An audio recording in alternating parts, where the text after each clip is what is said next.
Alatsinainy fa 3 volana oktobra taona 2024 tolotra indray ny araba topoky lasy topoky vavy tonga soa atao anatin'ny fandarana dinika izay arahanao rehefa alatsinainy tahaka izao fotoana ifanomezantsika atao anatin'ny fahitalavitry ny MBS ny onjam-peo ary indrindra ihany koa ireo tambazotra maro samihafa ahafahanao manaraka izany fandarana izany iresahana ny fiainam-pirenena, iresahana ny sosialy, ny toe-karena, ny kolotsaina sy ny maro hafa izay azo resahana dia resahantsika eto amin'ny ivon'ity fandarana ity ihany koa ahafahantsika manana lalatsaina, mieritreritra, mamakafaka ny zavatra misy sy mipoitra eto amin'ny firenena, indrindra amin'izao vanim-potoana somary ataontsika hoe mafapana izao ny toe-draram-pirenena, tsara raha-resahana ifantoka bebe kokoa amin'izay resaka raharaham-pirenena izay sika eo ny fifidianana izay tsy maintsy ho resahana ihany koa fa ny hetsika maro samihafa izay ataon'ny vondron'ny kandida sy ny ataontsika hoe ny avy eo amin'ny ivon'ny fitondrana amin'izao fotoana izao ho resahantsika eto anatin'ity fandarana ity daholo tahaka ny mazatra manana ora iray anamahery kely eo isika ahafahantsika miresaka amin'ny vahintsika amin'ny ity anio ity hitondra ny heviny mahakasika ny fomba fijeriny sy ny famakafakany ny fahitany raha ny politika sy ny raharaham-pirenena amin'izao fotoana izao ao amin'ity androany ity dia nanasantsika n'Andriamatoa Ramalanjaona Maminiaina Andriantsoa mpampianatra mpikaroka mpikambana fiana ao anatin'ny CSS efa teo ihany koa mpanolotsaina teo anivon'ny ministera maro samihafa toy ny teny amin'ny enseignement supérieur sy ny tanora sy ny fanatanjahantena ary teny anivon'ny commune ihany koa azo lazaina fa manana ao ambara be dehibe izy manoloana indrindra n'izao toe-draharaha izao ka zay no antony nanasantsika azy hitondra ny heviny ho amin'ity ariva ity akasany ianao Andriamatoa Ramalanjaona Maminiaina Andriantsoa nanaiky nasaina ivahiny ato anatin'ny dinika. Miarabanao hiavitra, miaraba ihany koa ny mpijery sy mpanaraka ny fandaharana dinika eto amin'ny televiziona MBS ary isika rehetra izay ao anivon'ireo tambazotra serasera isan-karazany izay efa mivoatra moa amin'izao satria raha taloha izy dia hainao manjery no nitenenana azy fa zao miampy ny tambazotra serasera dia misaotra anao nanasa ary enganeka izao zavatra izao mba ahitana zavatra hoe inona indray ny dinidinika hahaso sy ahatsara ity firenena malagasy ity. Izay indrindra ny antony hijerentsika ny hoe manahoana no ahafahantsika manarina manampy ireo namana sy ireo havana indrindra ihany koa ireo mpanao politika afaka isaintsaina ny toe-draharaha misy hitondrantsika lalatsaina ihany koa anatin'izany avy hatrany dia iresakitsika ny makasika n'izao toe-draharaha mafapana eto amin'ny firenena izao anomboantsika anazy angamba Andriamatoa Ramalanjaona ny resaka makasika an'ity filohan'ny Sénat ity no hitaritantsika aloha zany ny adevitra amin'ity ariva ity izay maro ny fanehoan-kevitra tsy ara-dalàna tany amin'ny fanombohan'ny nametrahana azy samboady fanonganana ny filohan'ny Sénat teo aloha Andriamatoa Hermanina Razafimahefa hatramin'izao fanolorana azy ho isan'ny ataontsika hoe tsy hoe ho isany moa zany fa ho filoha ampanjakana vonjomaika izao maro dia maro ny fanehoan-kevitra natao natoko politika hery velona samihafa ny hoe tsy ara-dalàna, tsy mety atao ambiletra le izy ny fahitanao n'izay zavatra izay izy ihany koa tsara ho fantatra Andriamatoa Risara Ravalomanina Jeneraly Misotro Ronono izay aloha zany no filohan'ny Sénat amin'izao isan'ny ataontsika hoe fa ny ara-dalàna tamin'ny Andriamatoa filoha teo aloha Andry Rajoelina hatramin'ireny taona 2024 ireny ny fahitanao an'izay mety environnement politika amin'izao fotoana izao mahakasika an'io fametrahana ny filohan'ny Sénat miverina amin'ny heviny indray zany ny ACC amin'izao fotoana izao manahoana ny fahitanao amin'izay maresaka ataontsika hoe ray aman-dreny satria mpampianatra mpikaroka manana ny lanjany eto amin'ny firenena. Misaotra anao fahitana azy aloha raha ohatra ka zano antaninao dia misy le ataontsika fiteny mahazatra fahenoana le hoe didy tsy azo ivalozana ny ACC io resahantsika io misy ihany koa ireo fiteny mahazatra teo aloha teo le hoe voaray fa tsy mitombona zay no fahenontsika tao anatin'ny ACC ity raha resaka momba ny Sénat dia tena lalàna no ifehezana sy fampiresahana mikasika an'izy io raha ohatra tsika teny rafitra izay mitantana firenena dia ny Sénat ny ACC irery ihany no tompony ny teny farany zay le ataontsika hoe didy tsy azo ivalozana. nahavariana fotsiny tao anatin'ity taoriana le didy tsy azo ivalozana de azo ivalozana le izy. Izany hoe hatraiza ny fahamarina toerana an'izay rafitra mitatana ny firenena eo any atao hoe ACC zay. Raha ny teny tamin'ny teo aloha teo, raha ny rafitra eo anivon'ny lalam-panorenana ny jerena rehefa banga ny toeran'ny filoham-pirenena dia aorianan'izay ny atao hoe olona voafidy de ny ao amin'ny Sénat, ny filohan'ny Sénat voafidy. Ny faharoa de ny ao amin'ny Assemblée nationale, ary mety anisan'ny problema ao anatin'ny probleman'ny Assemblée nationale io zany resantsika zany a. Rehefa vita zay de aty amin'ny tafika, izay vao mankany amin'ny atao hoe gouvernement. Fa ny nahavariana dia mbola tsy nisy fifamindram-pahefana nazava teo anivon'ny filoham-pirenena voafidy ara-dalàna sy ny tao amin'ny Sénat de efa nanontany hevitra tany amin'ny ACC gouvernement. Inona no tonga an'izay? Zay zany dia fahitana taratra sahady fa hisy kilalao tsy de mazava aoriana ao. De manomboka tazantsika le kilalao tsy de mazava ka hitantsika amin'ilay zavatra rehetra amin'izao fotoana izao. Noho izany zany amiko raha ohatra ka ianao manontany ny ataontsika hoe aiza ho aiza ny resaka fifehezana ny rafim-pandaminana eo anivon'ny fitondram-panjakana dia efa mazava zay. Efa mazava fa arak'izay mampety azy no hitantanana azy. Tsy araky ny lalàna, tsy araky ny ary mamenatra zany. Hoahako izay mpampianatra de anisan'ny menatra hoe zany ny fampiresahana. Hampianatra zavatra tsy araky ny tokony izy. Nisy ihany koa ilay fanambarany ny ministry ny fitsarana mahakasika ny hoe tena tsy azo ivalozana ny didin'ny ACC izay voalazanao teo ihany koa. Miverina izy io nefa ny azo ivalozana ihany.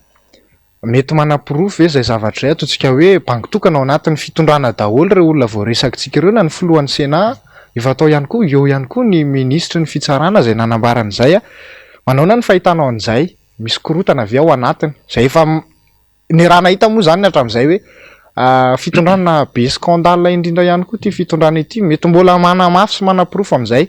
Lalatsaina ny tenenao teo zay ve ny mahakasika an'izay hoe misy nandry zareo samy ao anatiny ary ohatrany misy fifanipahana hafahafa tsy fantatra sarotra vakiny zany. Mety azo raisina zay nresahanao zay avitra hoe fifanipahana ve sa tsy fitovin-kevitra ve na tsy fitovim-pijery ve fa mety hipetraka ao anatin'io ihany koa miandro baiko ve. De ao anatin'ny fiandrasana an'izay baiko zay no mampiova ny lalàna eny an'elanelany eny. Satria raha nyresantsika teo, raha ny tokony ho izy de ny minisitra no tompona andraikitra voalohany eo anivon'ny le ministera. De ny ova ao anatin'izay ministra zany, ministra ny fitsarana no tokony mahalala an'le izy satria izy nianatra manokana ny atao hoe fitsarana. Zany hoe ny ao amin'ny ACC zany fantany kanefa no miova araka ny zavatra mipetraka. De eo zany de efa mbola mametraka ihany koa ny hoe menatra ny tena satria izay ny zava-misy. Le olona nieretina ho andrandraina hitatana sy ahay hitarika no manova tsikelikely ny lalàna izay voasoratra. Maro de maro amin'izao fotoana izao ny mpanaradian'ireo fitondran'ireo ny somary ataontsika hoe efa tazana miala ny sambo ny fitenenana, mangina ny ministra manoloana n'io zavatra mivoaka navoakan'ny ACC, mangina ihany koa ny gouvernement. Mety misy azo andikanan'izay zavatra izay fahanginan'izay ve amin'izao fotoana izao raha ny fijery le ataontsika hoe fialan'ny mpanaradian'ny fitondrana amin'ilay sambo amin'izao fotoana izao. Lozika aloha le izy hoe rehefa horendrika ny sambo de efa manomboka miala tsikelikely ny entanao anatiny izay mahalala fa hoe tokony ala. Lozika zany. Ary ao anatin'ny fanaovana politika dia samy tsy te ho tratra farany. Zay zany no misy. Ary efa tazana tsikelikely io zavatra io amin'izao tsika miteny izao. Nisy kabary tokoa tamin'ny herinandro ilay nitenenina hoe samy aretsika amin'ny sabotsy vaovao lehibe. fotoana hariva vao lehibe tokoa tsika aloha tamin'ny sabotsy. Mino aho fa mbola isy vaovao lehibe koa ato. Ka zay indrindra efa natsidika ao zay resaka izay dia ho avy amin'izay tsika mahakasiky ny hetsika ny vondron'ny kandida amin'izao fotoana izao a namary izy ireo tamin'ny sabotsy lasa teo fa tsy maintsy hiditra amin'ny kianjan'ny 13 mai teo ihany koa nanaitra ny maro ihany koa nahita ny prime ministre teo aloha tamin'izany fotoana tonga nanotrona nyreto vondron'ny kandida ireto a amin'izao fotoana izao averika ihany hoe io ny filohan'ny Sénat manamboninahitra misotro ronono ny saingy amin'izao fotoana izao efa nilaza ihany koa fa ny 2002 tsy hiverina ao anatin'ny kabinetra ny présidence ihany koa amin'izao misy manamboninahitra lay firafitra amin'izao fotoana izao mihitsy hoe hoentina makaiza mijiriziry ihany koa nefa ny vondron'ny kandida fa tsy maintsy hitsofoka eo amin'ny kianjan'ny 13 mai zay voalaza moa zany fa lasa zone rozy anga amin'izao fotoana izao zay mbola mampametra-pantaniana ny rehetra ihany koa manahoana ny mety ho fiseho an'izay zavatra izay ny alatsinaintsika teo vita aloha zany iny ny diabe tamin'ny maraina teo manahoana ny ho fiseho an'ity herinandro ity raha ny fahitana Andriamatora Malanjona azy. Raha ny ara-tantara indrindra fa ny lafin'ny politika no jerena dia manana ny mampiavaka azo manokana ilay atao hoe 13 Mai. Nanomboka tany amin'ny 2770 izay hetsika nataon'ny mpianatra ny université tamin'izany fotoana izany ka lasa nivadika hetsy-bahoaka ary nanompiova tanteraka ny zava-nisy teto amin'ny firenena malagasy. Ilay kianja fa 13 Mai zany izay lapan'ny tanàna tamin'ny fotoana androny dia toa sehatra rehefa tonga eo ny vondrona na ny antoko na ny fikambanana indrindra fa ny olom-pirenena rehetra dia nisy zavatra tsy maintsy niova tao aoriana. Ka amiko tena fatahorana ho an'ny fanjakana tanteraka ny filazana fa ho ao amin'ny kianjan'ny 13 Mai. Raha ohatra zany ka satoko ny rehetra hiditra eo amin'ny kianjan'ny 13 Mai ka tafiditra eo tena miteny aminao aho fa zay le ataontsika hoe nisy teny tany ambadika tany tamin'ny fotoana androny vao tsy ela fa vao aingana nisy pipi ato. Raha izay no mitranga satria kianja fa 13 Mai io dia toerana manan-danja manakasina. Raha nandeha tany amin'ny rehetrarehetra tany tsy dia misy raha jerentsika ny zavatra eto Madagasikara ekena fa nisy ihany ny fanakanana tany ambadimbadika tany teny Andavamamba sy teny Andraisoro, Ray Ampasapito sy ny karazany fa tsy mbola tena napatahotra ny fanjakana loatra.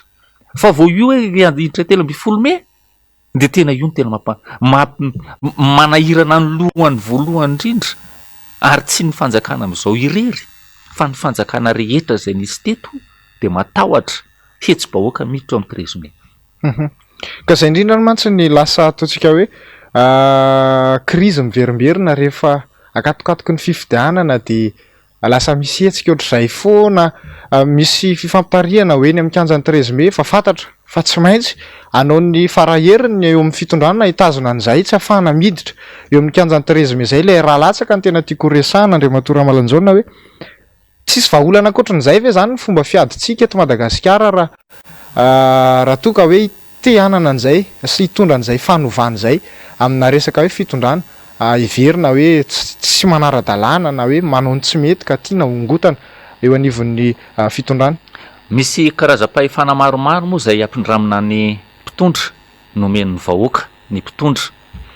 Ny tao anatin'izany le misy le rafitra fahampanjakana ny monarchia dia ao anatin'ny anankiray ao anatin'io resaka demokrasia na ny fahefana nomena ny olona iray tamin'ny alalana fifidianana. Ka raha itsika eto Madagasikara tao aorianan'ny taona 1790 dia niaintsika ny atao hoe fifidianana.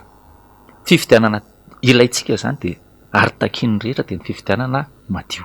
Inona moa le atao hoe fifidianana madio? Fa raha madio le fifidianana sur ary matoky aho fa tsy misy ny hetsy-bahoaka. Nampisy ny hetsy-bahoaka rehetra teto dia resaka fifidianana. Zay ny ankamaroany mihitsy na 91 mbola tsy afihetsy-pifidianana io 2000 kosa fifidianana io. Noho izany zany a ny amiko tsy ny kody elektoral na ny lalàna ny fifidianana ny olana. Avy any amin'izay tsika rehefa avy eo.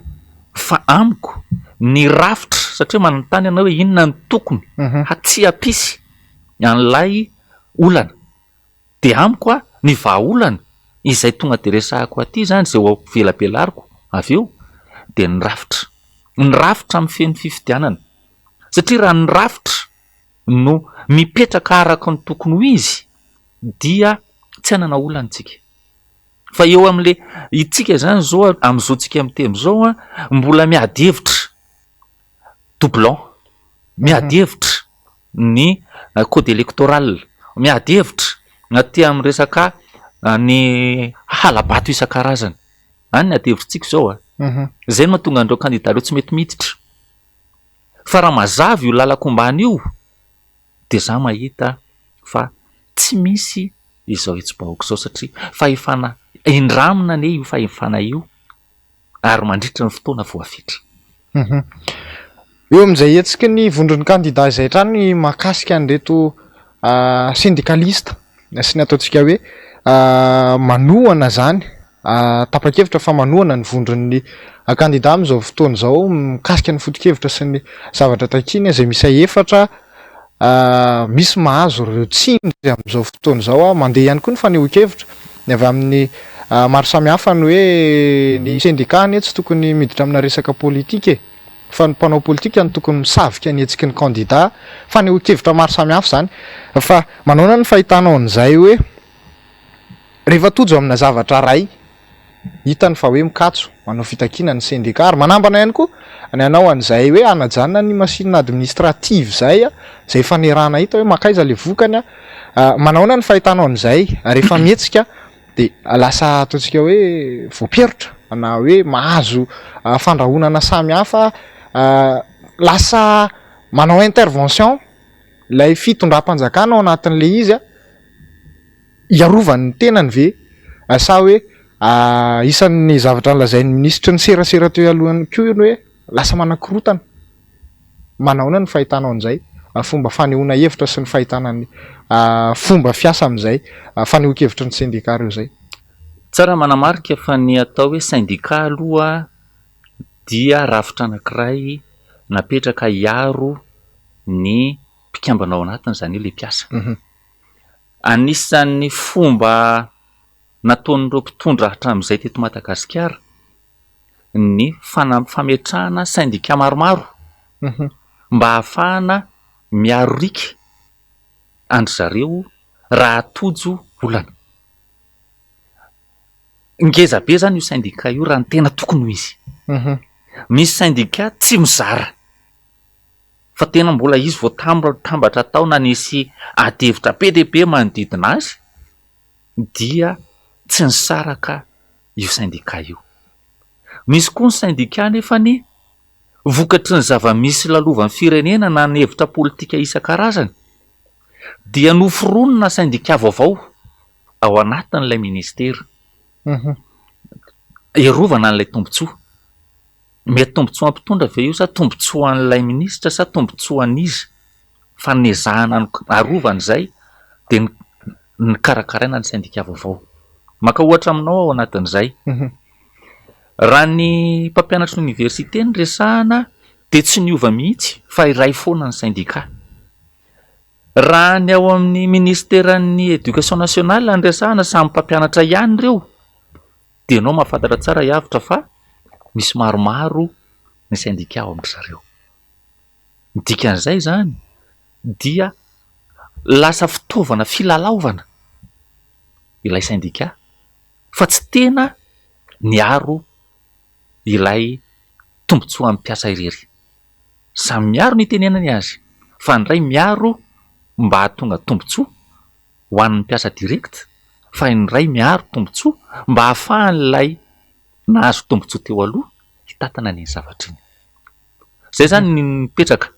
Ka raha iteny zany tsika hoe sindika aiza ho aiza nisy ny sindika amin'izao fotoana izao mahazo tsindry, mahazo raona, mahazo tambitamby koa nefa ny sasany de satria izay mieritreritra ilay fanjakana izay misy fa io ny fitaovam-piadiana satria mahafantatra tsara fa anisan'ny sehatra ngeza indrindra ao anatin'izany atao hoe olana rafim-panjakana ny atao hoe mpiasam-panjakana.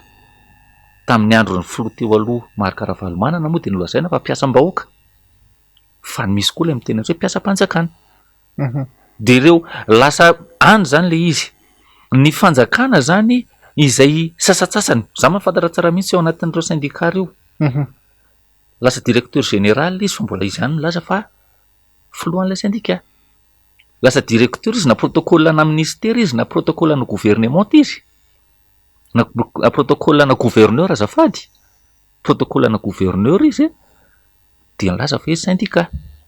De eo amin'izay ary le adevitra ilay olona miteny azy ohatra le niteneninao teo zao amin'ny maha olon-tsotra azy no niresahany tam'le izy sa am'le izy nanana andraikitra sa am'le izy maha syndicat mifangaro lay andraikitra arakarak'ilay hitantanana azy de azo sotomina fotsiny hoe eto ako syndicat, eto ako mpampianatra, eto ako mpanao politika, eto ako zao.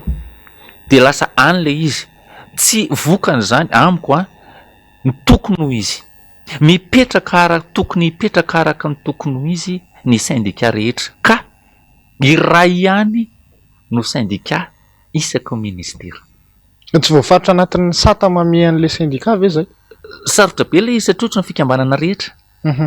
Sarotra be ny tenenana azy hoe tsy mahazo manao tsy mahazo miditra le izy raha tsy hoe le ao amin'ny syndicat mihitsy no miteny hoe hatreto de zao ihany no afaka miditra ao anatin'io.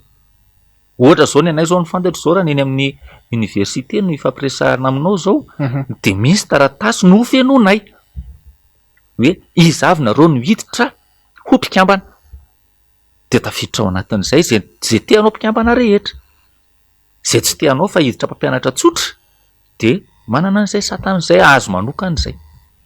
Zay le izy. Ny zavatra tazana ihany koa amin'izao fotoana izao ataontsika hoe tonga tsy taitaika manampy an'reto vondron'ny candidat reto ireo syndicat maro samihafa. Isan'ny tazako eny aloha zany amin'izao fotoana izao ny ministeran'ny Mesu Presse aloha zany hitako tena mavitrika eny banderole mivandravandra mihitsy manahoana ny fahitana resaka kely mahakasika ny resaka zay fahavitriana sy ataontsika hoe tsindry sy tery zay le tsindry ve ny mety ho antony mahatonga an'izy ireo ataontsika hoe mbola tsy samandroso hiaraka itolona sy anohana an'izay fitakiana maro samihafa satria raha ny tazana sy ny fanambarana maro samihafa de ny hoe ny siny ny tandalàna zany hoe voabanga ao anatin'ilay fitakian'ny vondron'ny candidat zay zavatra zay inona ny mety ho antony mahatonga an'izy ireo na ny syndicat manao an'izay hoe tsy taitaika fa tsy sa tonga de miaraka raha ny fahitany Andriamatoa Ramalanjao azy. Ny fahitako azo manokana de ny syndicat araka ny tenentsika teo de samy manana ny rafitra mifehy azy eo anivon'ireo ministera isan-tsokajiny dia ry zareo no mifampidinika sy mifampiresaka.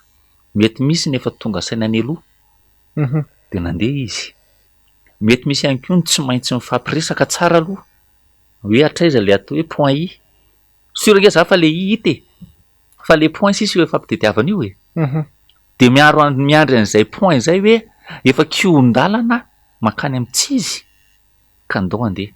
Ohatra resahana aminao zany satria zay moa ny situation misy raha ny syndicat no resahantsika de matoa izy manakany manao an'ilay syndicat de fiarovana ny mpiasa ao aminy miaro ary indrindrandrindra mijery ny tombotsoan'ireo mpiasa na mpikambana ao aminy. Tsy voatery mitovy ny tombotsoa sy ny fiarovana eo anivon'io syndicat io sy ny aty amin'ny hetsiky ny candidat. Ny aty amin'ny candidat tena tonga de resaka momba ny fifidianana madio, resaka sosialim-bahoaka zay ny resahana aty zay. Fa le ary amin'ny syndicat tsy voatery ho iny. Raha ny anay zany zao ny resahana ny université zay ny mpampianatra mpikaroka ny filohan'ny CCS ny Antananarivo efa ny eo natao amin'ny resaka tamin'ny Real TV nanazava tsara mihitsy ny teboka isan-karazany ary io teboka io de mazava fa tsy vo izao tokoa ny siny zay atao hoe olana syndika eny amin'ny université zay. Mhm. Efa misy foana io. Ny manahirana de zao ny apahany foana ny vo no tenenina. De lasa osa izy tsika hoe victime le mpianatra. Amiko ary ho anay de ny hasina maha-mpampianatra, hasina maha-fampianarana no ady-hevitra eto Madagasikara. Ary anisany tsy mampandroso any Madagasikara ny tsy fametrahana hasina ny fampianarana.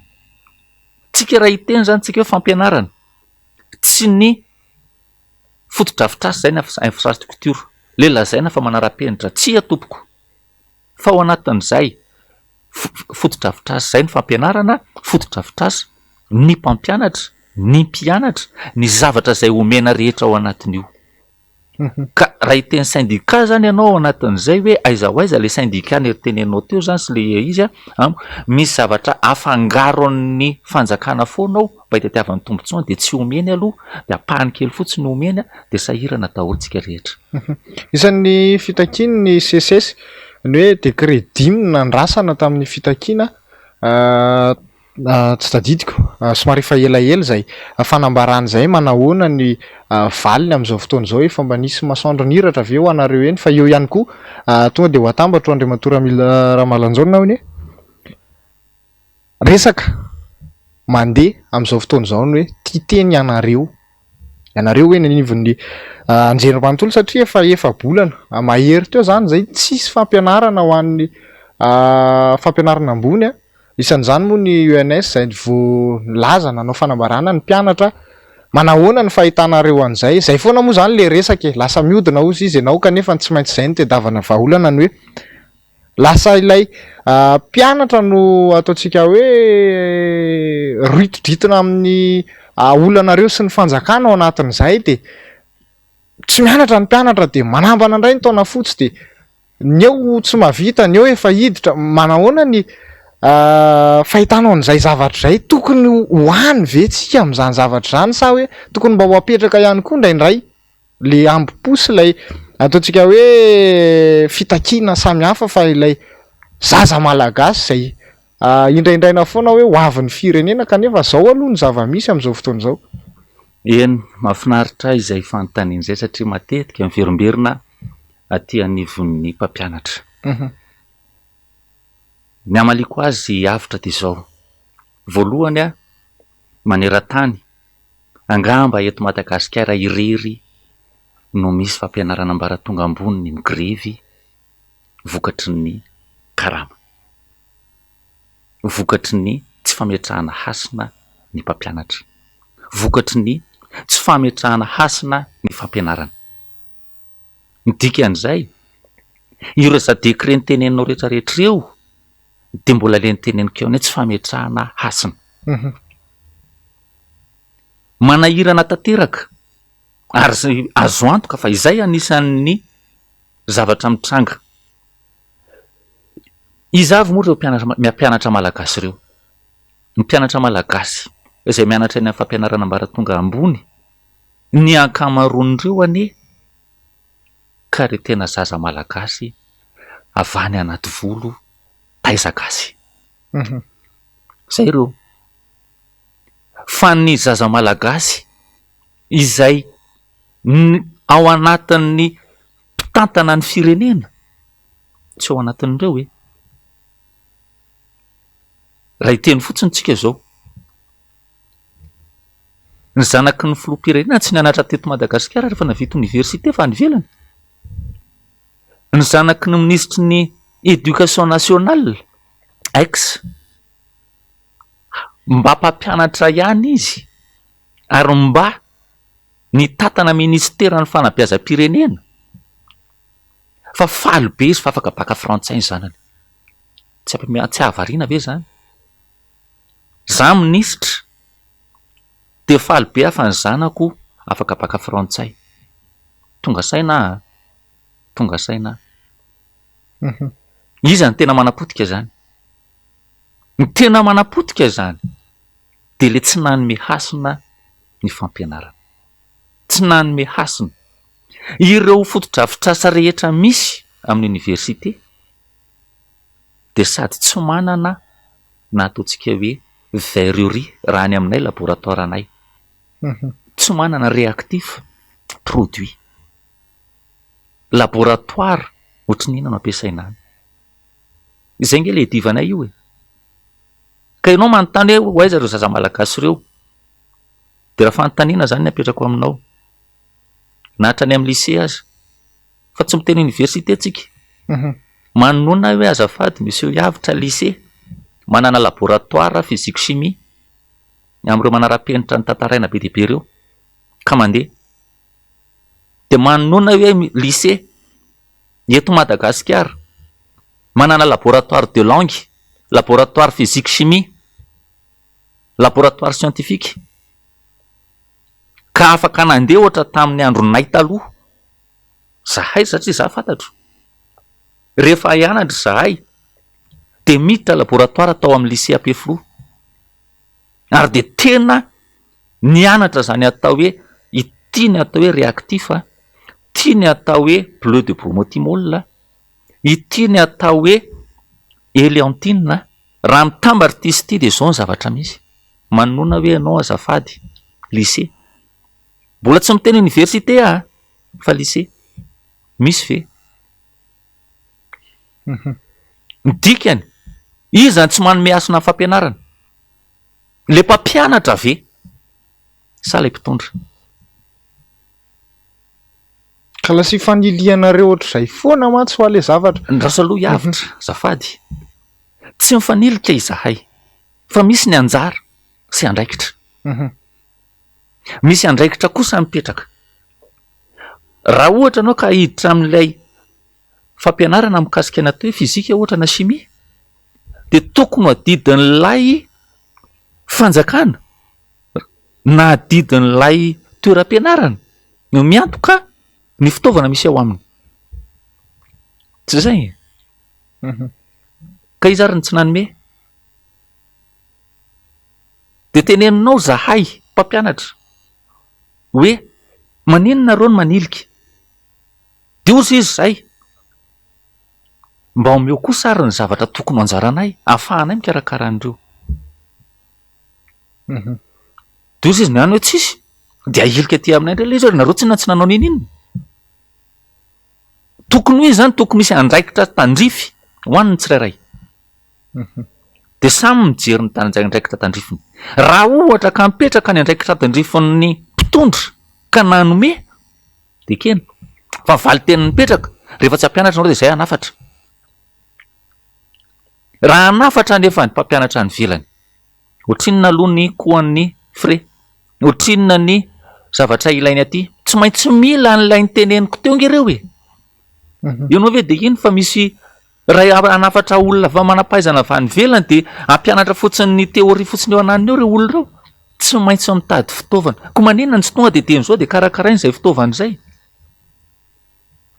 any zany ny olana ka zay ny tenenako fa ny fanjakana tsy manome lanja tsy manome hasina ny fampianarana dia na ahoana na ahoana zao tsika zao efa midina ambany ny to ana resaka pauvreté na ny tahany fahantrana fa raha ny hitako hatreto de mitombona ny tenin'ilay raiky ala taloha fo azy rehefa mandroso Madagasikara satria zay misy tsy senena atao mila manova isika de zay fahanovany zay hoetsika ataon'ny kandida io isan'ny fanehoan-kevitra filohana antoko iray tamina fandaharana tamin'ny fahitalavitra rahavavy ho averiko le izy ny mahakasika ny hoe zao ny vokany rehefa mpitondra tsy nianatra no mitondra ny firenena le resaka fanabeazana ny resahana eto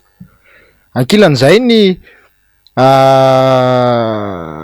filohana antoko iray ihany koa zay efa minisitra teo aloha ihany koa fantatrao daholo angamb'izany lazaiko zany milaza fa tsy mila mianatra ny sy ny hoe mari-pahaizana zany amin'ny akabeany no atao hoe mitondra ny firenena fa ny hoe leadership manaona ny fahitanao an'izay zavatra isan'ny manamafy mialoha ny idirantsika amin'ny resaka fifidianana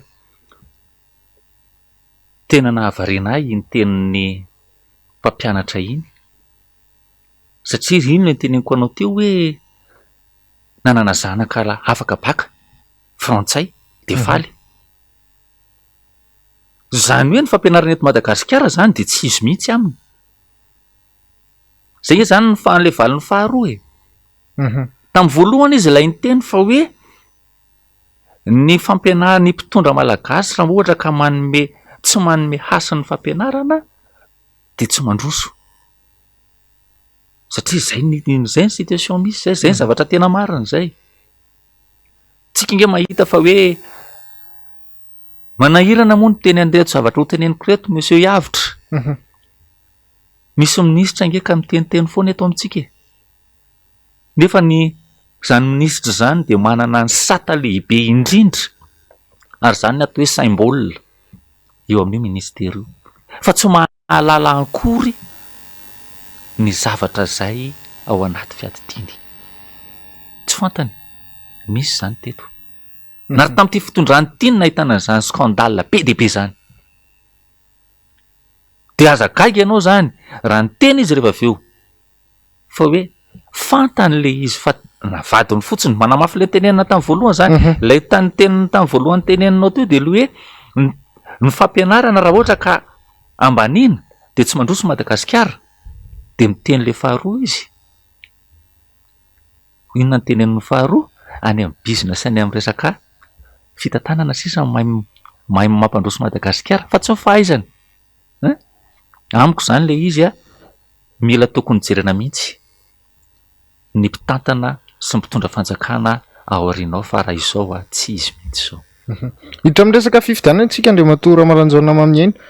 Andriantsoa raha ny ataontsika hoe ny lalam-pandrenana ve mametraka an'izay critère na ny hoe sivana ahafahana mametraka an'ilay mpitondra zay eritreretintsika hoe ho idealy afaka anasondra anandratra sy anondratra ny Madagasikara ao anatin'ny tena fampandrosoana marin'izay raha zao zava-misy sy ny fandimby hatramin'izay no jerena sa inona ihany koa ny resaka système mantsy ianao teo ilay rafitra izy somary idirantsika ihany rehefa eo ny rafitra ny resaka mahakasika ny fifidianana manokana fa ilay lalam-pandrenana mihitsy no tiako mba hitondranao hevitra mahakasika azy. Resaka lalam-pandrenana aloha tsy misy tena mipetraka hoe tsy maintsy tisty avy no fiampiran-takiana raha ara-pahaizana, raha ara-teknika. Tsy misy ao zany hoe olona manana baka, tsy misy hoe olona manana an'izao diplôma zao, tsy misy koa hoe olona tsy maintsy avarianana na olona zao tsisy an'izay ao, satria tena ny zava-dehibe indrindra de mifahaizana mitantana firenena. Hatraiza nefa arizan'ny olona afaka azo antoka fa mahay mitantana firenena. Amiko ny fahaizana mitantana firenena dia ny olona manana directive, manana tanjona, manana vision lavitra. Zany tsisy nanana azy ve tsisy nanana zay tanjona lavitra zay ve zany reo ny fandimby reo zay mantsy lazaiko hoe tokony ho ampidirina ve ao anatin'ny resaka ataontsika hoe sivana ahafahana mametraka mpitondra tokoa zay zavatra zay sa ahoana no ahafahantsika mijery an'izay olona zay hoe ty kosa rangamba tena manana tanjona lavitra tokoa sa ny akamaroany anie samy manao ny fampielezan-kevitra de samy mampanantena samy milaza ny anao an'izao zao fa rehefa tonga eo aloha zany de fanonganam-panjakana foana ny afarany. Nisy kosa aloha indicateur mantsy no ifampiresahantsika. Zay no ahitana hoe nandroso na tsy nandroso le firenena ray. Ao anatina indicateur zany no ahitana courbe hoe hatraiza ny atao hoe taux d'accroissement na tahan'ny fiakaran'ny arikarena. Anisan'ny tahan'ny fiarikarena ao anatin'izay ny fahitan'ny olona asa tsirairay avy. Nisy kosa filoham-pirenena efa nahita an'izany hoe efa niakatra ny zava-nisy teo anivon'ny tokantrano tsirairay avy ka afaka miaina am-pilaminana. Nisy zany teto. Ary raha amin'izao fotoana izao nefany no jerentsika de za sahako no miteny fa tena niaina tanteraka. Aizany tsy ahitana tsy fandriam-pahalemana betsaka indrindra. Betsaka ange any ambanivohitra ange betsaka e. Ka ny firenena anankiray zany amiko zany anisan'ny fepetra ilaina fa tsy voasoratra ao anaty lalam-pandrenana. Ny ankoatra ny resaka andresantsika mijery vision de ny mahay mitaratra tsara ny mpifidy iza no afaka mijery mamadika ny tany, mamadika ny rano, mamadika ny zava-maniry ho tonga vokatra. Lasa somary eo ampandrasana foana zany tsika aloha zany vao ahitany ataontsika hoe ahitany atiny satria raha iandrany zay tondro zay fa le zay mihitsy ny tiako tenena hoe le fanaotsika eto Madagasikara mantsy amin'izao fotoana izao de lasa hoe anokatra toko politika de irotsaka de manana ty lela vola caution ity de andao de ampanantena sy ny ohatran'izay. Zay mantsy le tena olana ny malagasy mantsy zany iarahantsika mahita ifonako. Satria lasa ohatrany hoe nipotehana le fomba fisainana afahana mamerivery sy ny ataontsika hoe mividy vola angara zay ny zava-mitranga satria mbola mitoy zay kolotsaina politika zay hatramin'izao sy ny fomba fitezana ny olombelona amin'izao fotoana izao ny malagasy manahoana no ahafahantsika tena mametraka satria vahaolana ny tediavintsika Andriamatoa Ramalanjaona. Anisan'ny anankiray tena ngeza be ao anatin'izay niteneninao izay ny fahamaroany ny antoko politika. Nahoana no ilazako fa ny fahamaroany ny antoko politika. Ny fahamaroany ny antoko politika dia azo hitarafina sahady fanakandida madinidinika ary ianao ka mitambatambatra de matanjaka ho azy. Ny fahamaroany io antoko politika io zany tokony ahena. Fa maninona raha tsy misy afa-tsy roa sy telo ny antoko politika misy eto Madagasikara amiko de fantatry ny vahoaka mpifidy fa ity ny lalatsaina, ity ny zavatra ataony ito antoko politika ito ary zao ny ideolojia hitantanany an'ito firenena ito. Fa vokatry le fahamaroany antoko politika de tsy matoky intsony ny akamaroan'ny mpifidy. Fahamaroany antoko politika ray. Faharoa, anisan'ny sehatra ngeza be tsy azo ditsita ao anatin'izay niteneninao zay dia vitsy ny antoko politika manofana sy mitady relève na mpandimby ara-politika. Hany ka sehatra fifandimbiasana ara-pirazanana na ara-pianakaviana no akamarony de sahirana ny olona. Zay zany hitako ao anatin'io zavatra io. Noho izany zany ankoatran'ilay fahamaroany antoko politika de tokony adidiny ny antoko politika ny mampiofana, ny manoro ary ny manome fampianarana sy fampiofanana ireo tanora ao aminy hisehatra politika hametrahana lalatsaina amin'ny atao hoe fampandrosoana. Zay amiko no hitako fa vahaolana. Fa raha vao tsy zay de mbola zarazarain'ny t-shirt sy ny fotsombaritsika rehetra. Miroso ihany isika Andriamatoa Ramalanjaona Maminiaina mahakasika ny resaka fananana zom-pirenena na ny hoe maha-frantsay, maha-malagasy zay moa zany adevitra isan'ny mbola ataontsika hoe eny amin'ny sofiny maro, eny amin'ny vava maro, eny amin'ny sainy maro vahoaka malagasy iray manontolo mihitsy ny mahakasika an'io zavatra io manaona ny fahitanao an'izay fipetraky ny adevitra zay sy ny filalaovana ataontsika hoe le serasera ao anatin'ny filalaovana an'ilay resaka lalàna amin'izao fotoana izao.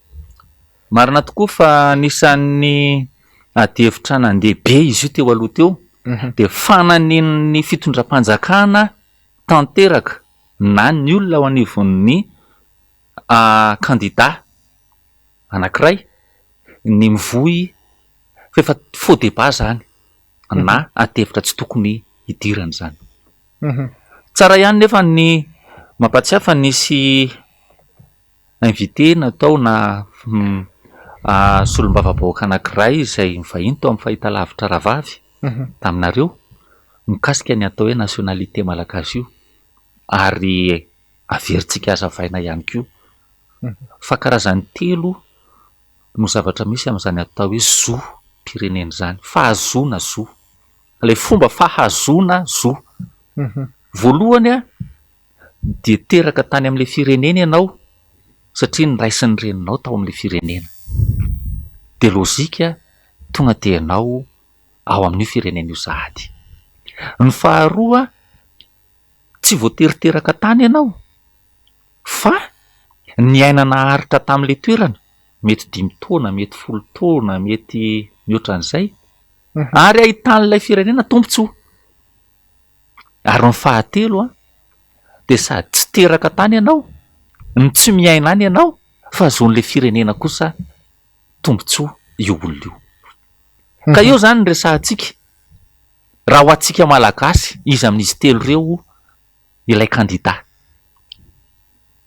Faharoa amiko tsy ilay resaka nationalité frantsay no adevitra fa ilay tsy maha malagasy, satria efa mipetraka tsara fa veriny zoam-pirenena maha malagasy raha anangataka zoam-pirenena hafa ianao. Noho izany zany eto amintsika zany raha resahan'izay dia tena mipetraka mihitsy fa tsy tokony ao anatin'ny mpifaninana miaro ny tombontsoan'ny malagasy ny olona tsy manana zoam-pirenena malagasy.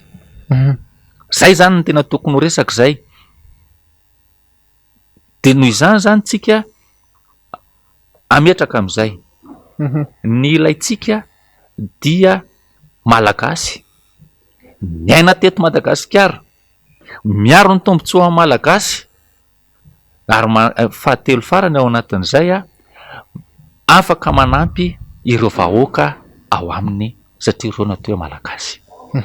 Raha ilay resaka ny filoha teo aloha mahakasika an'izay amin'izao fotoana izao sy ireo mpanaradia aminy ataontsika hoe mezaky ny mamono hafa angara zay no azo ilazantsika azy mahakasika an'io resaka zoam-pirenena io, tsy fananana zoam-pirenena malagasy. Voaporofo kosa anefa zany mahakasika an'io satria nahazo certificat de nationalité izy, izay tsy fantatra loatra amin'izao hoe iza ny nanome azy ny eken'ny ACC le izy mirotsaka ny kandida 12 akoatranazy 13 izy ireo ny mpifaninana ao anatin'izay tsy tany am-piandohana ve de efa tokony ho hitanao hoe raha ny fahitanao azy hoe efa tsy rariny zao de aleo tsy miroso fotsiny tsotro zao. Sa manahoana ny fahitanao an'izay hoe miroso ihany amin'izao fotoana izao koa nefa mbola tsy nanao fampelezan-kevitra koa. Anankiroa no amaliana an'izay teneninao zay. Ny voalohany tsy fantatra aloha hoe iza ny ho mpifaninana feken'ny ACC tany am-piandohana. De samy mandrotsaka daholo izay vonona ka mahafeno fepetra. De hita tao anatin'izay fa nisy ny najanony ACC satria ao anatin'io tsy nahafeno ireo fepetra ny takin'ny lalam-panorenana. Zay aloha zany ray. 13 izy sisa ny tafajanona. Anisan'ny anankiray matetika fahaino any amin'ny olona ihany koa le resaka hoe fa maninona nareo no mbola nirotsaka ho kandida kanefa ny eo fantatrao fa tsy mety le izy. De zay le teneniko teo voalohany indrindra tsy fantatrao hoe iza no kandida sy tsy ho kandida. Samy mirotsaka. Fa ny faharoa fantatra le izy fa kilalao maloto. Fa zao ohatra mpilalao domy ihany koa io. Ny mpilalao domy rehefa manao domy de ny mpilalao eo no mahafantatra ny tetika sy tokony atao. Samy mijery fotsiny aty ary manaraka ny manodidina. Fa ireo no tena mahalala hoe ato misy an'ity, ato misy an'ity, ato misy an'ity. Noho izany zany raha tsy nirotsaka ho kandida reo de lazaina fa mpanakorotana. Zao nge raha ny tena izy jerenao tsara mihitsy ny Andriamatoa Yavitra. Misy kandida naratra movie mba nanana mpiaro izy iny zay neto amin'ny fanjakana kanefa samy kandida. Misy kandida izay niaraka tamin'ireo garde du corps no nampiaro azy fa nisorona ilay garde du corps izy zany niaro an'izy ireny. Hitanao zany fa misy kandida ampiana mafy koa nefa ny mpiaro azy. Tsy mitovy zany ny ino izy teo lanja nametrahana an'ireo kandida ireo. Ka izay indrindra no mahatonga azy ireo milaza fa hoe ataovy madio ny tokotany. Zay le fiteny amin'izao. Diovy ny tokotany izay vao miaraka amin'ny lalao. fa raha vao tsy madio ny tokotany a tsy maintsy misy foana ao anatin'io a mieritreritra ny mpivato kely eny anivon'ireny fiasakasahan'ireny ka izy ny aratra. Resaka mandeha foana ihany koa Andriamatoa Ramalanjaona ny hoe tonga teny anivon'ny CENI ihany reto kandida reto naka izay laharan'izay tao aoriany ny famoahan'ny ACC ny didy manamarina ny hoe reto avy no afaka mirotsaka amin'izao fotoana izao mandeha ny hetsika maro samihafa manakaiky tsika n'ilay daty voatondro izay mbola adevitra ihany koa mahakasika an'ilay kandida naratra tsy manemotra ny ACC a janona ho 9 Novambra aloha zany ny daty mpifidianana amin'izao fotoana izao manantona ilay fotoana hoy aho manahoana ny mety ho fitrangan'izay zavatra izay satria atombotra tsika io ny hetsika mitoy ihany ny dia ino ty filazana azy hetsika ampilaminana dia be ampilaminana manahoana ny mety ho fitrangany zavatra eto amin'izao fotoana izao satria ny anankiray a efa isan'ny lasa manao fampelezan-kevitra ihany koa roa zany manao fampelezan-kevitra amin'izao fotoana izao a ny iray moa zany mbola tena tsy fantatra mazava ny folo ireto miara-dia amin'ny resaka hetsika fotsy sy ny diabe ampilaminana reto manahoana ny mety ho fipetraka izay a mety ho tonga any amin'ilay tanjona ihany ve tsika metrahana an'ilay resaka hoe tsy mety io fa diovina aloha ny tokotany. Za raha zany anontanianao de hitako hoe na ny fanjakana ary mbola tsy tena mahazo antoka fa hisy ny fifidianana. Azavaiko ny hevitro.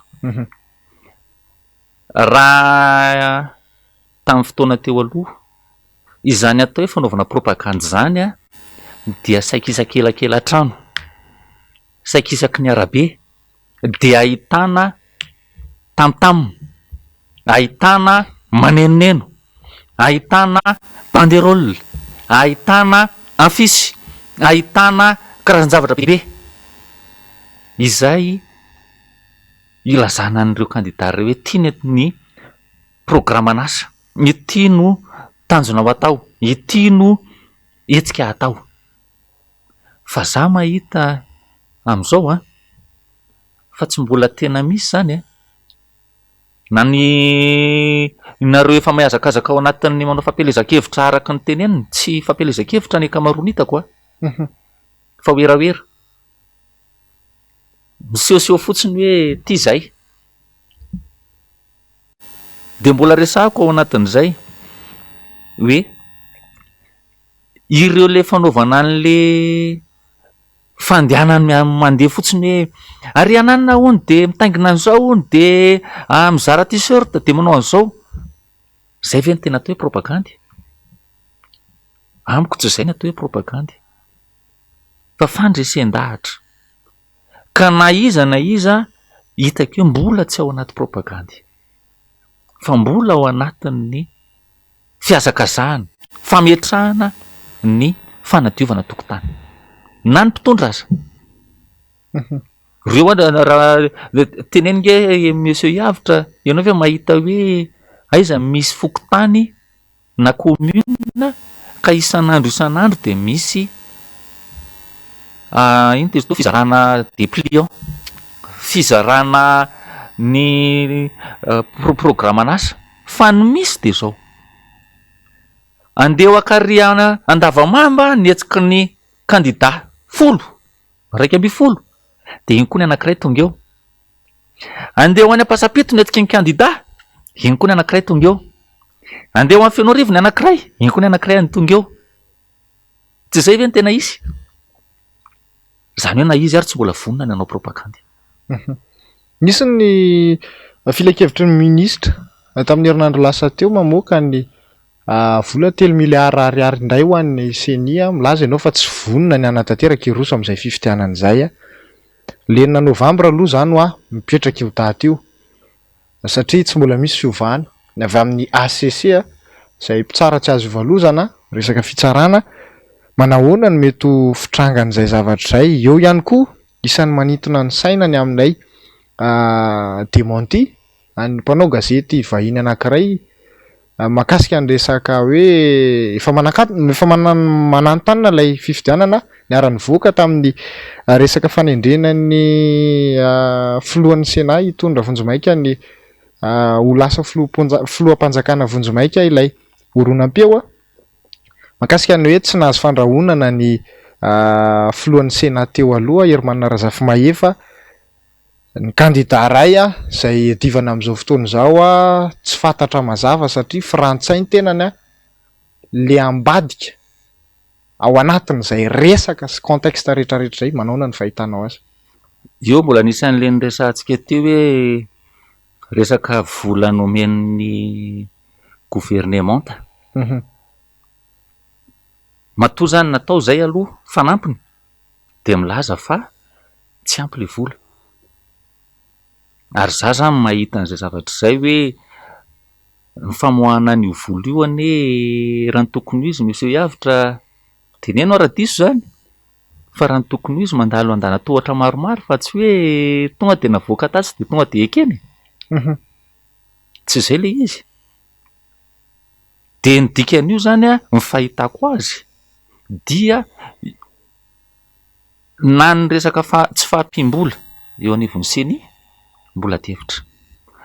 Ianareo mpanao gazety moa maso lavitra ary sofina miaino ambadika, de any aminareo matetika zahay ny maheno vaovao, fa izay tsy de manana ambara loatra mikasika ny resaka hoe tary amin'ny nataon'ny mpanao gazety vahiny de zao zany tena fahamarinany na nataon'ny tary amin'ny tsy de tany loatra le izy. Fa ny antsika moa eto famakafakana de famakafakana azy de misy lalatsaina azo soritana hoe hatreto mety ho azo eritreretina ho marina, ary hatreto kosa ny tokony hitranga. Fa ohatra hoe mipetraka ao anatin'io, anisan'ny adevitra mipetraka farany zany zao tampotampoka teo de nisy ny ataontsika hoe session extraordinaire ny Sénat. Izay nahavariana fa firy andro nanaovana azy de najanona aloha, izay tsy natrehan'ny solombavambahoaka nefa extraordinaire. De misy ndraiky koa nefa ny tokony ao anatin'ny session iray zao ny député andaniny ny volavolana olanina loi de finance 2024 de ianao mahita io fa ohatran'ny greviny any. Inona zany atao eto lasa manao propagande indray daholo. Inona zany atao ny 2024 de nefa ny ao anatin'io mbola hita tsy amin'ny Sénat. De le tena nahazo fankatoavana tokoa ve izay rehetra mitantana ao anatin'io, satria toa lazaina fa rehefa tsy mitovy hevitra de hafa no ilazana an'le mpitarika azy. De rehefa mitovitovy hevitra indray fa hoe ana de ohatran'ny olona savay ihany reo olo reo. Isan'ny tsy zakan'ny avy amin'ny ataontsika hoe volomboasary tao anivon'ny antenimieram-pirenena ihany koa mahakasika an'ilay fanambaran'ny filohan'ny antenimieram-pirenena iny. Manaona ny fahitanao an'izy ireny satria na ny mpamatsy vola iraisam-pirenena na ireo ataontsika hoe mpiara-miombonantoka ny ray aman-dreny ara-panahy, ny firaisamonim-pirenena, ny hery velona samihafa efa mitaky an'izay rosoana andatabatra boribory zay amin'izao fotoana izao tsy mbola tazana izay zavatra izay. Tsy mbola tazana ihany koa ny hoe mety ho finiavana afana mametraka an'izay akôro politika izay. Manaona ny fahitanao azy averiko matetika ihany fa efa akaiky ilay 9 Novambra. Ka eo no niresantsika le tary amin'ny voalohany le niresantsika fanontaniana antony hoe amin'ny resaka fampandrosoana, amin'ny resaka fandimbiasam-pahefana de zay mantsy anao hoe ny anisan'ny anankiray sehatra ngezabe ao anatin'io de fahamaronana ny antoko politika. De ao anatin'izay koa tsy fifehezan'ny antoko politika ilay idéologie sy ny etikany. Raha ny tokony ho izy, raha ny tena tokony ho izy mialohan'ny hikabariana imasom-bahoaka de misy fifampiresahana eo anivon'ny zareo. Nizaniza zany. Fa matoa iny nivoaka de fa niteneninao tary am-piandohana fa mety misy zavatra tsy de milamina loatra ny ambadimbadika any. Hatraiza zay tsy filaminan'izay tsy anjarako satria za tsy ao anatiny. Mety tsy tonga amin'izay akôro politika izay ve tsika raha zao lalana izoran'i Madagasikara zao? Ny fahitako azy aloha ny makany amin'izay atao hoe akôro politika izay io. Fa hoe hatraiza izay firafetany atao akôro zay. Fiaraha-mitantana ve? Zay ve le atao hoe akôro? Sa fanadiovana sy fametrahana lalam-panorenana vaovao ka hiditra any amin'ny tetezamita? Sa ho fametrahana fotsiny le izy hoe tonga de eo de alefa avy hatrany ny fifidianana de ao anaty fifidianana indray tsika no mijery ny toyany fameravany CENI sy ny ACC. Mino a fa ao anatin'izay fifandaminana politika izay no amaritra azy. Isan'ny efa hetsika maromaro ihany koa ny mikasika ny ataontsika hoe fijerena ny code électoral. Isan'ny voaresaka ao teria loteria ihany koa ny resaka système ilay amin'ny resaka fifidianana ilay rafitra mihitsy manaona ny fahitanao an'izay satria zavatra isan'ny teboka takin'ireo vondron'ny kandidany hoe andravana ny ACC, andravana ny CENI, ametrahana ny CES na ny cour électoral spécial. Ny fandravana an'izy ireny na ny fametrahana an'izy ireny le code ny resahanao. Amiko le izy zavatra lôjika ary tokony hipetraka. Fa anisan'ny anampiko an'izay le système. Za zany mahita an'le izy hoe any amin'ny resaka nametrahana an'ilay olona rafitra na le olona no tendrena. Satria raha mitenitsika hoe fifidianana eto Madagasikara de misy ny ataontsika hoe ny aty ambany indrindra de misy ny fokontany ny andraikitra izy iny. De ny fokontany na ny anarana reto avy mifidy atao aminay. Iza moa le fokontany structure déconcentrée ny fidininy atsy amin'ny chef district. Iza moa le chef district ny tendreniny tatsy amin'ny gouvernement atsy amin'ny ministère zany. Noho izany zany ireny rafitra ireny de structure déconcentrée ka manaraka ny baiko ny any ambony. Ny tokony ho izy zany de tena rafitra mahaleo tena. Zay le structure. Tena mahaleo tena tanteraka. Tsy misy chef district, tsy misy chef pokotany. Ary ny fifidianana de tena eken'ny rehetra. Ao anatin'io ny mpifaninana mizara roa. Misy ny ataontsika ao anatin'io société civile, mpanara-maso fifidianana. Misy ny ao anatin'io ny ray ny société civile zany ny sehatra momba ny société civile. Misy ny atao hoe mpanara-maso fifidianana observateur, ary misy ny ataontsika hoe mpanao politika. De mpanao politika zany hojerena satria na ny teto amintsika ary nge anisan'ny mbola ianao zao mahita an'izany. Napetraka ho rafitra, natao kody, ny atao hoe filohan'ny atoko mpanohatra tao amin'ny Assemblée nationale. Fanekena ny tanterahana sa tsy ny tanterahana. Noho izany ny kody misy. Fa na izany aza ny fomba fanatanterahana azy no mila tokony ho azavaina tsara. Adevitra mipetraka tao tamin'ireny fotoana ireny ny hoe ny filohan'ny antoko mpanohatra ve dia député sa filohan'ny antoko. De ohatr'izay koa atao amin'ny tokony ho resahana amin'ity CENI ity. Ny CENI ve izy avy ny tena membre na mpikambana ao anatin'ny atao hoe CENI. Tsy misy afa-tsy ny olona samy ao anatin'ny fitondrana inge ny mody miodikodina tsy any ny mpanao gazety tsy any ny mody asaina makatsy de manao an'ity de rehefa de izy samy izy ihany. Ary zay foana ny rafitra nisy teto. Ny rafitra nisy teto zany de napetraka le izy, napetraka isaky hoe ty makatsy fa paikady politika mipetsaka. Noho izany tokony haleo tena araka ny tokony izy na ny CENI na ny ACC, indrindra fa ireo rafitra eny anivon'ny commune sy ny fokontany isan-karazany. Maka ohatra farany ao anatin'izay. Misy ny ataontsika hoe SEC, comité électoral de la commune. Izy moa mametraka an'izy ireny. Ny fokontany mametraka hoe ihany natao ao. Commune mametraka hoe ihany natao ao satria reo ny rafitra voalohany mahazo an'ilay avy any amin'ny ministère. Tokony hipetraka zany. Iza ny antoko politika misy?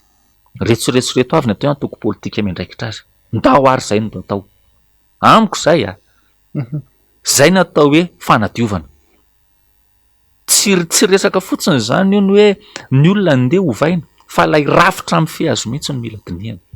Ina nefa mety ho sakana satria matetika ane misy foana ny fanovana rehefa avy mandalo crise kely tahaka izao fa lasa ohatran'ny hoe fitadiavana tombotsoa hatreto ihany aloha ny tombotsoa anay de hatretotreto ihany de ohatr'izay foana le zavatra miverina de tonga indray ny amin'ny heriny de le amin'ny heriny tiako tenena le 5 taona manaraka indray de hoe eto indray tsy mety aminay ty de hovaina de ohatr'izay foana le zavatra inona le mety ho sakana antony mahatonga an'izay. Raha toko amin'ny teny frantsay le izy de interprétation de la loi. Zany hoe fifandroritana fehezan-kevitra na fehezan-teny na teny iray ao anatin'ny ilay lalàna napetraka. Zay io foana io.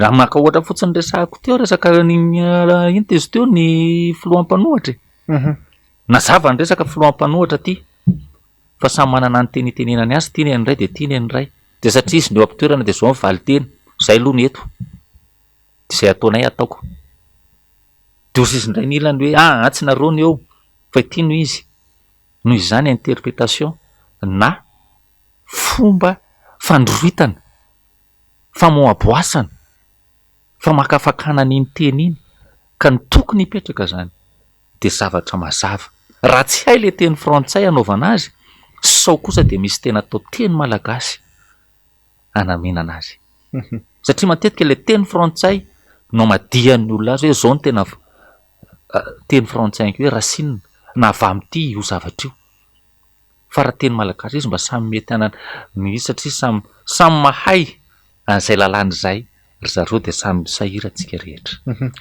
amaraparina ny fotoantsika Andriamatora Malanjona Maminiaina lasa de lasa kely ny fotoanantsika tsy maninona fa ho tombotsoan'ny malagasy ho tombotsoan'ny firenena ihany koa afatsika manome an'izay fanazavana sy lalatsaina ahafahany any atokantrano mitsakitsako azy azony raisina ao anatin'ny adevitra ianao ve isany mitady ny vahaolany sika eto isany manaiky ny amin'ny tokony rosoana ao anatin'ny hoe repoblika fahadimy kitihana ny lalam-pandrenina ina ihany koa no mety hoe sosikevitra avy any aminao amin'ny mety hoe ahafahantsika mikitika manatsara sy mandroso makany amin'izay hoe tena fahampandrosoana amin'izay any Madagasikara raha hikitika an'izay lalam-pandrenana izay amiko ny lalam-pandrenana de tena zava-dehibe indrindra ifehezana sy hitantanana ny firenena iray ka raha to ka hita fa mahasoso mahatsara ny firenena ny kitihana azy na hanatsarana azy de tena ilaina ny atraizana ikitihana na hanovana n'ilay lalam-pandrenana zao mantsy no misy raha miova tanteraka ilay lalam-pandrenana de miditra lalam-pandrenana vaovao fa raha artikla na zavatra vitsivitsy ao anatiny any de fanatsarana zay ka eto zao ny resahantsika aloha hatreto io resahantsika sianao io zay hitantsika de fifidianana lalàna fifidianana io tena devitra io nefa no mifehany rehetrarehetra ka io misy mipahay lalàna tena mahalala an'izay kosa hoe move hivadika any amin'ny repoblika vaovao isika raha mikitika an'ireo andiha andalana vitsivitsy na maromaro reo sa manova fotsiny de manao vototsika hoe ekena na tsy ekena arakaraka ny zavatra misy fa amiko sakana tsy ahafahana mandroso ireo teboka maromaro izay tsy eken'ny kandida reo anisany anakay ngeza de ngeza io resaka fananana zoam-pirenena io tena ngeza io satria io no miantoka ny zofototra maha olona aloha ary zay zofototra maha olona zay no mitarika makany hoe atraiza ny tombontsoa atraiza no fiaraha-miasa azony fanarahana amin'ny rehetra fa raha ny tompoko Andriamatora Malanjona Maminiaina nilaza ny vondron'ny kandida fa hiditra eo amin'ny kianjan'ny 13 Mai ho faranina amin'ity herinandro ity ny hetsika ny tolona manahoana ny fahitanao azy mety tokony ho taitra ve ny ataontsika hoe ny tafika izay miaro ny tanindrazana manoloana ny zavatra mitranga amin'izao fotoana izay izany voaresaka ao anatin'izany resaka zoam-pirenena manahoana ny mety ho fahitana amin'ny resaka tetezamita sy ny fanomanana ny fifidianana raha toa ka ho tonga amin'izay isika ao anatin'ity herinandro ity tena kion-dalana ngeza de ngeza tokoa io ty herinandro ity satria ty herinandro ity no efa ao anatin'ny volana novambra ka izay no mahatonga andreo vondron'ny kandida milaza fa aka zavatra ngeza be de ny fidinana eny amin'ny 13 Mai mino fa raha tena mpitondra mahalala araka ny tenenina tao akory politika tsy voatery niditra 13 Mai fa nanao natao ihany dao efa ampiresaka mba tsy isian'ny ramandrika mba tsy isian'ny adevitra any ambadimbadika rehetra any de ao anatin'izay akory zay ny fandaminana tsy miditra 13 Mai amin'izay raha tsy misy kosa nefa zay fantatro ihany ireo kandida ireo satria ny teny efa nitarika tanora ihany ko tamin'ny fotoan'androny ary tena mpitarika fantatro ihany fa rehefa andao de andao tena vonona ary ny vahoaka malagasy misy afatra omena vahoaka malagasy ity tolona atao ty de tsy fanjanahantsaina tsy fanjanahantany fa fanjanaham-panahy itsika io mahazaha no ady-hevitra noho izany mila mifono malagasy mila mametraka ny hoaviny hoe atraiza no ahafahako mijery sy mitaratra ny 5 taona lasa taloha satria ny génération anankiray de 5 taona efa miasimba de mbola hiditra fahasombana 2009 tsika nanomboka simba indray efa niaritra kely efa nandroso kely 2009 jusqu'à 2023 firy taona zany 5 taona nefa ny atao hoe génération ka raha mbola miampy 10 taona 2028 2009 jusqu'à 2028 roapolo taona génération après en 2023 zany après en 2029 de miteny aminao afa vao maika miapotika efa sacrifié tsika mbola misy ny super sacrifié de ireo zanakitsika ireo taranakitsika ave mbola ho apetrakitsika am'izay mila mifotsika ndaotsika hiaraka hitazana ndaotsika hiaraka hanambatra hery ho atombontsoa firenena ahafahantsika mitazana hijery zany atao hoe fifitanana madio hialana amin'ny atao hoe kolikoly hialana amin'izany ataontsika hoe atsaritaka fa any anatin'ny ady-hevitra izay mahatsara fihavanana no ataontsika Gasitrany ianao Andriamatoa Ramalanjona Maminiaina Andriatsoa efa noentinao ihany ny teny ataontsika hoe fanentanana ho an'ny malagasy fa raha toa ka misy tahaka ny mazary eto amin'ny fandaharana hoe afatra na ataontsika hoe fintiny ny zavatra andresantsika teo na ataontsika hoe afatra hafa ihany koa ankoatra ny voalazanao teo ho an'ny malagasy na ho an'ny mpitondra na ho an'ireo mpanao politika de fotoana 1 minitra sady fisaorana ihany koa eny ary misaotra ny mpanao gazety ato amin'ny MBS indrindra fa ianao Andriamatoa Yavitra misaotra ny teknisianina ao ambadimbadika ao misaotra ihany koa ny vahoaka rehetra na eto toerana na ny any velany izay manaraka izao fandaharana dinika izao ny fahitako azy dia ao anatin'ny kiondalana mamaivay ny firenena tsy voatery ady ao anatin'ny fifamonoana fa ady hametrahana ny fanjakana tena izy tsy siny raorao ary fifidianana madio